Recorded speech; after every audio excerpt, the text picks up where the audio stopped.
buen día y gracias a ustedes por recibirme.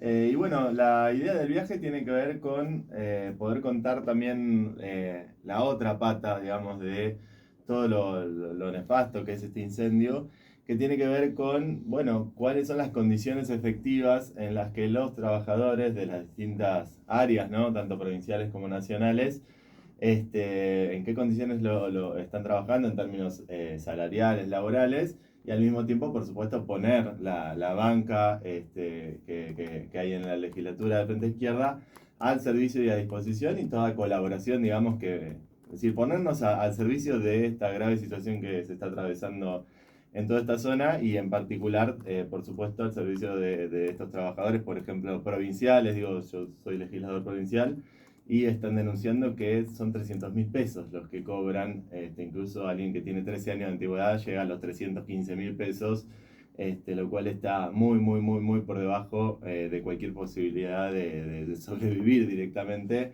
Con lo cual, bueno, creo que también al mismo tiempo es el momento para que haya un reconocimiento verdadero de su labor, que es tan importante para todos y para el ambiente.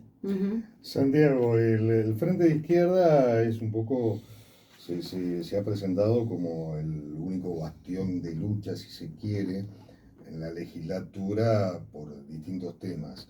Eh, Esto porque la situación de los brigadistas hay que decir que no es de ahora, viene Por supuesto.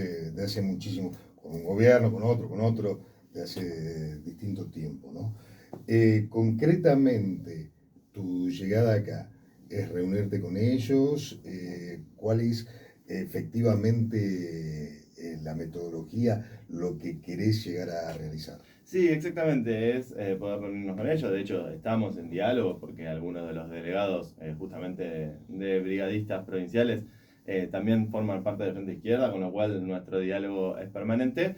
Pero obviamente es poder interiorizarnos y ver de forma concreta qué proyectos de ley se pueden presentar, aunque obviamente eso se puede resolver mucho antes a través de la paritaria, pero poder tener una visión bien integral de cuál es la situación y poder, por lo tanto, ver cómo colaborar en la legislatura para poder hacer avanzar esos reclamos que, como vos bien decís, son históricos, es decir, vienen sin respuesta hace mucho tiempo. Estamos en una situación cada vez más grave, eso también es cierto, porque la oferta paritaria en este caso fue del 10%, o sea, perdón, de cuotas del 10%, al igual que en docente, en mi caso soy docente. Con lo cual, con la inflación en curso, que además todos los pronósticos indican que no va a mejorar, bueno, se está llevando a una situación de agravamiento de la situación. Y ni hablar de todo lo que tiene que ver con las políticas nacionales respecto al DNU y la ley ómnibus, a la cuestión de la ley de tierras, manejo de fuego, y demás cuestiones que probablemente agraven el cuadro de acá en más, así como todos los trabajadores de parques nacionales, brigadas nacionales, que están precarizados de forma previa y que ahora ven amenazados directamente su puesto de trabajo. Es decir, el 50% pueden quedarse sin trabajo en marzo y ahora mismo están siendo parte de brigadas incluso que están viniendo de distintas partes del país. Me comuniqué con una guardaparque del Palmar y están en viaje hacia acá. Es decir, se está produciendo toda una movilización de sectores que al mismo tiempo están denunciando, ojo, porque estamos trabajando, vamos a darlo todo, pero la situación es a largo plazo insostenible. El gobernador, recién lo escuchábamos, Ignacio Agustín Torre, gobernador de Chubut, dijo que estaba garantizada, que llevaba tranquilidad a los brigadistas, que estaba garantizada, había hablado con el ministro del Interior de la Nación, la continuidad de la renovación de los contratos. No quiero ser cuidadoso con la palabra, no hablo de efectivización, de nada, como la prórroga de los contratos. Teniendo en cuenta esto, teniendo en cuenta que está por aquí el gobernador, de hecho estaba por, o al menos era la idea, reunirse con la justicia, eh, estaría la posibilidad de algún acercamiento, teniendo en cuenta esto ejecutivo, el legislativo y la situación de los brigadistas. Y si hubiera alguna reunión en la que se pueda aportar de los distintos sectores cuáles las posibles soluciones, eso no sería un problema. Ahora hay un par de cuestiones. Uno, el problema es que los contratos empiezan a ser trimestrales bajo este nuevo esquema, con lo cual la renovación de esos contratos tienen un plazo de vigencia de 3 meses, con lo cual... Llega el invierno y ya no sirve. Volvemos a la misma incertidumbre de decir, bueno, listo, por 3 meses más y después qué, con lo cual eso en realidad es solamente un paliativo por un momentito nomás. Y por el otro lado, ahí es el mismo Torres el que hizo el ofrecimiento de este 10% de aumento, con lo cual, digamos, eso es evidente y de eso no está hablando en sus giras, incluso hasta busca llevar el foco hacia otra cuestión, pero también de eso hay que hablar naturalmente. Incluso, bueno, yo fui el que en la legislatura denunció este aumento muy grave digamos, al libro cerrado de los legisladores que lleva al sueldo a 2.500.000 pesos y a los que están frente al fuego les están dando 300.000 pesos. Entonces, eso tendría que haber Que hay que sido... decir que lo votaron todos, menos ustedes. El aumento sí, por supuesto. Yo lo denuncié de esa forma, lo votaron absolutamente todos. Y no solo eso, sino que nadie habló sobre esto. Es decir, nadie ni argumentó ni a favor ni en contra. ¿Por qué? Porque lo querían hacer, Pasar. lo querían hacer pasar. Ujú. Porque ellos mismos sabían que iba a provocar, luego además de que venían a votar esta ley de presentismo, además el aumento que se dio es un ítem que no tiene ningún tipo de rendición. ¿Qué es gasto de bloque eso? Gasto de bloque, o sea, ahí... Como muy oscuro, ¿no? El ítem. Totalmente, además hay un diputado en el bloque que fue uno de los que votó a favor del presentismo que no habló hasta ahora en la legislatura, no le conozco la voz. Y sin embargo reciben esos aumentos y a los docentes que cobran, que no llegan a los 200.000 pesos. 10% estatales. Totalmente, y encima con el agravante de que si te enfermas, te descuentan. Y si te operaste, no solamente te descuentan ese mes, sino que te descuentan todo el resto del año porque faltaste más de 10 días, aunque esté todo plenamente justificado y hasta, no sé, le saquen fotos que está la persona internada convaleciente, le descuentan igual todo el resto del año. Entonces, realmente la vara que se está aplicando es muy distinta, con lo cual la orientación creo que se le está dando a la resolución de esta situación, bueno, es un poco incompatible entre nuestro lado y el gobernador. Santiago, vos sos docente y también se votó en la legislatura en lo que tiene que ver con la ley de profesionalidad. ¿Querés contarle a la audiencia bien de qué se trata y cuál es tu postura? Bien, esa sesión fue bastante escandalosa, porque realmente, a pesar de toda una cantidad de argumentos vertidos, bueno, había una definición absoluta del oficialismo de votarla. Incluso la habían modificado el día anterior a la tarde, había salido un dictamen con una modificación del artículo 9 y al día siguiente nos encontramos con que finalmente había vuelto para atrás esa modificación, una modificación que el propio Punta había dicho que estaba de acuerdo con hacerla. Con lo cual ya partimos de una desprolijidad absoluta en ese sentido. Y esta ley de profesionalidad, que nosotros ese nombre, digamos, no, porque te descuentan, por ejemplo, si tenés que rendir para un examen del postítulo, te descuentan, con lo cual no veo la profesionalidad, sino que es de presentismo. Claro, porque la ley, o por lo menos lo que cuando el gobernador impulsó la ley o propuso esta ley, era de que, bueno, de que sean todos con un título acorde o que estén con la educación acorde para poder mejorar la educación. Una cosa así era, creo que al principio cuando se difundió esta ley y que quizás tiene esa intención, pero no se apoya a aquellos docentes, digo, porque hay muchos docentes que están de acuerdo con que, bueno, si tenemos que ser todos profesionales, que sea el Ministerio de Educación o el gobierno provincial el que acompañe entonces esa profesionalidad. Claro, pero el problema de eso es que ese fue el pretexto para impulsarlo. Uh-huh. Es el nombre que le pusieron como el caballo de Troya. Pero ¿qué tiene que ver con la profesionalidad de cualquier trabajador, no? Que te descuente porque te enfermaste.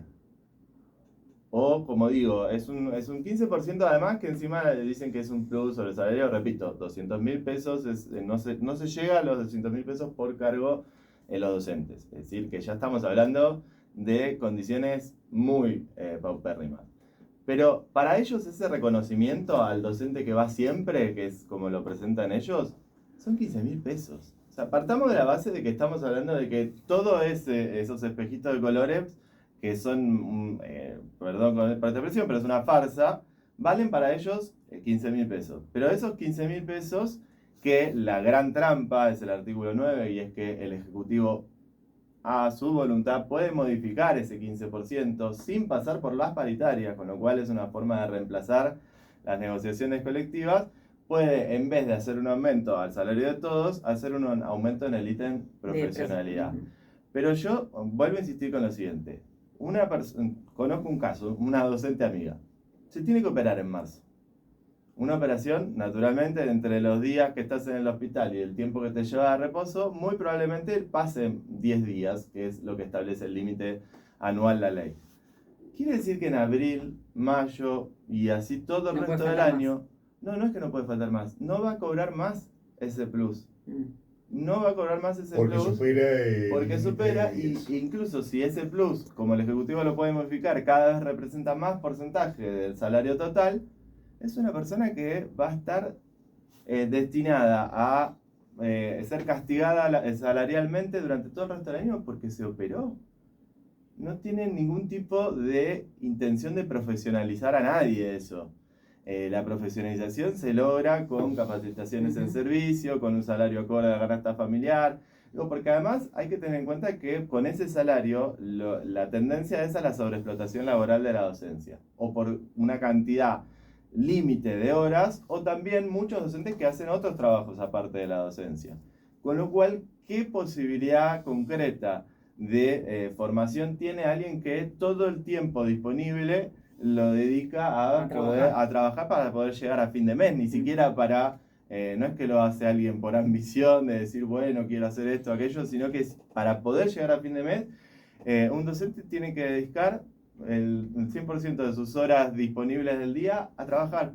Con lo cual eso es opuesto por el vértice a la posibilidad de que alguien pueda seguir formándose, porque además todos los docentes nos interesa mucho la formación, porque cuando vos adquirís nuevas herramientas, tu trabajo se vuelve mucho mejor, y además te incentiva a vos mismo, encontrás nuevas herramientas, podés probar una cosa, otra, pero para eso tenés que tener las condiciones reales, laborales, que te permitan llevar adelante eso. Claro, por eso decía el acompañamiento, que haya, hablando con docentes, que haya un acompañamiento del Ministerio de Educación a esa profesionalidad. Si querés realmente que esté lleno de personas que tengan la capacitación acorde para dar clases, tenés que acompañarlo desde otra forma. Claro, pero le pusieron el título de profesionalidad, claro, pero en realidad es presentismo, y es un presentismo agravado por esto que digo de que, salvo las enfermedades oncológicas o enfermedades que se reconozcan por la ART, cualquier otra, es decir, gripe, angina o cualquier otra, incluso el COVID. Atención a familiar también. Atención a familiar enfermo, que en estos casos también nos decían muchos docentes que ya en una situación familiar se vuelve complicado, pero también nos contaban docentes, madres o padres de hijos con algún tipo de discapacidad que requieren una atención permanente. Bueno, eso de vuelta, en un salario que no llega, imagínense si algún docente va a poder contratar a alguien que los ayude a cuidar a sus hijos alguna vez. Es inviable, con el monto de sus salarios es inviable, con lo cual este concepto se termina convirtiendo en una extorsión, y es un impulso a que los docentes vayan a trabajar enfermos. Esto es así. Esto ya pasó, ya ocurrió en Mendoza. Se murió una docente en Mendoza porque fue a trabajar enferma cuando tendría que ir al médico, y finalmente se terminó descompensando y muriendo. Y además también eso es grave incluso ellos lo justificaban con hay que poner al niño como eje. Entonces obliguemos al docente que vaya porque si no el niño pierde clase. Pero yo advierto lo siguiente: si un docente va a trabajar enfermo porque esta ley así lo pide, no solamente que probablemente su cuadro de enfermedad se agrave y después no puede trabajar en vez de por 2 días, por una semana, porque la gripe o la angina derivó en algo más grave, sino que también contagia a los niños. Y los niños se enferman y pierden clase. Con lo cual, cualquiera de las argumentaciones no tienen relación con el articulado de la ley, que en concreto hace todo lo contrario a lo que la justificación plantea. Santiago, te llevo un poquito a nivel nacional, pero que obviamente repercute en cada una de las provincias de Nación. Si bien el DNU y la ley Ómnibus es un chorizo enorme de articulados, de normas, etcétera, desde el punto de vista, vos en particular y obviamente del frente de izquierda que representás en la legislatura, ¿cuáles serían los puntos que están viendo que impactarían de alguna u otra manera aquí en nuestra provincia y que calculo que tendrán críticas al respecto? Bueno, en primer lugar, advertir lo siguiente, que a pesar de ciertas modificaciones o, bueno, sacaron la parte fiscal, etcétera, sigue en vigencia la posibilidad de darle atribuciones al Ejecutivo que antes no tenían. Eso también lo venimos denunciando en la legislatura, esto de ceder atribuciones al Ejecutivo, con lo cual a todo aquello que no esté materializado en la ley ómnibus consenso y demás, puede ser rápidamente, digamos, impulsado por el Ejecutivo.